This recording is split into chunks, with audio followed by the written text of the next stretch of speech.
kiddos? Welcome back to Blue Review. It's your boy, the Big CY. We're out here at Dodger Stadium on Fernando Valenzuela's number retirement night. Gentlemen, introduce yourselves.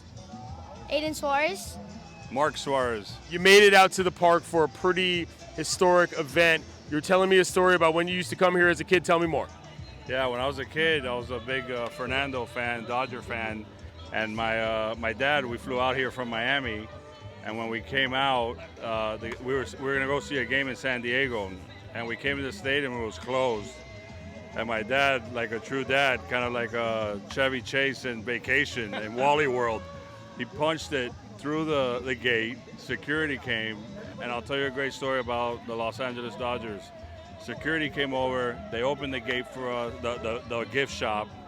They let us buy things at the gift shop. We bought a bunch of Fernando stuff, and I'm here today with my son for Fernando's retirement jersey. What have you learned about Fernando, young man? He was one of the best pitchers of all time, and he's the only Dodger that they're retiring his jersey before he's in the Hall of Fame. This is true, but let me ask you the second one, but that doesn't matter. He's the first Mexicano to let them do that. Let me ask you a very basic question.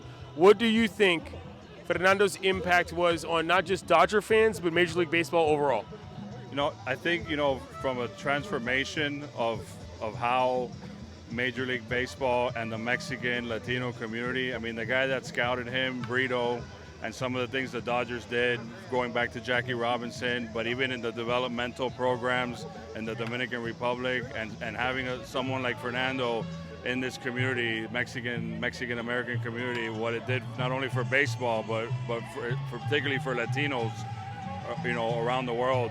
He's just truly an inspiration. How special is it to be able to have your son here tonight? Oh, I mean, you're choking me up, man.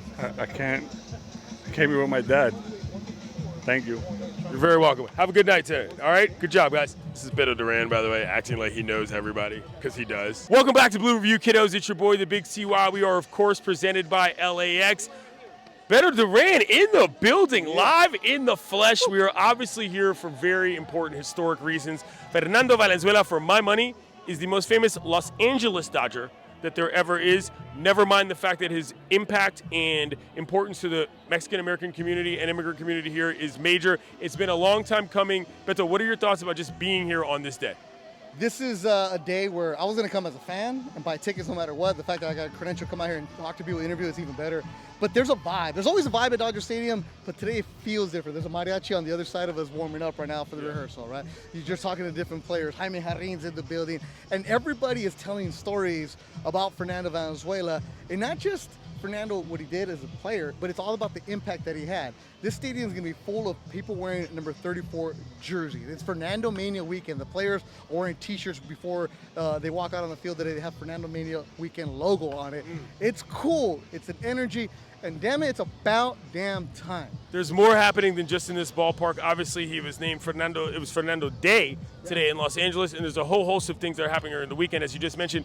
What are some of those things, and how do you feel that's going to affect the baseball community here? All right, one thing is cool is, okay, your number retired. That's cool. Okay, it's your day. Cool. It's Fernando Valenzuela Day in the city of Los Angeles City Hall.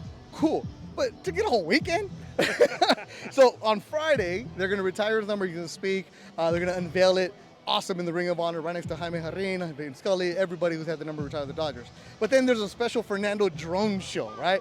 Like that's when you know you're in 2023. Sure. It's no longer a fireworks show. It's a special drone show just for you. Saturday, they're going to give away a Fernando bobblehead. Sunday, it's the replica ring from 1981. It's cool, but when talking to Jim Hill, talking to Bill Plunkett, people who've been around Fernando's career the entire time, they're telling the stories, not Fernando the player, but Fernando the person. Yeah. Like, you think about it, how the heck do you find somebody in a small little town in Sonora, Mexico in 1977, 78, comes here knowing anything about it, Cy Young, Rookie of the Year, World Series champion, all that before he's even 21 years old. And to have the impact still in 2023 where everybody's looking around like, wow. And you start telling the stories of where you were at, of what was going on. Jaime and Bill Plunkett were talking about the no-hitter that he threw. Yeah. The legend goes that he's like, oh, Dave Stewart threw one? Watch this. I'm going to throw one too. And he does it, right? He does it. So there was some animosity between the Dodgers and Fernando for a couple of years, but I'm glad it's been hashed. they're there, and celebrate. If he doesn't make it to the Baseball Hall of Fame, well, you can understand number-wise, but damn, the team that you helped knock down some barriers with, better recognize. I was going to say, last thing, if he doesn't make it to Cooperstown, that's one thing, but is there one word you could use to describe Fernando's impact on Los Angeles, never mind the baseball fans? Man. Hero. You know, every little kid want to be number 34 and become left-handed. When I was little, you know, it doesn't matter. He's just a hero because you look at him, you're like, oh man, like that's why I was shaking before we started the show because Right. like, damn, it's like Fernando's gonna be doing this, right? Yeah. Like and like not to brag, but he knows my name, and I'm like, like for real, like damn, bro. Thank you, Beto. Appreciate you, brother. Thank you, man. It's Blue Review. I'm Clinton Yates. We're brought to you by LAX. See you soon, kiddos.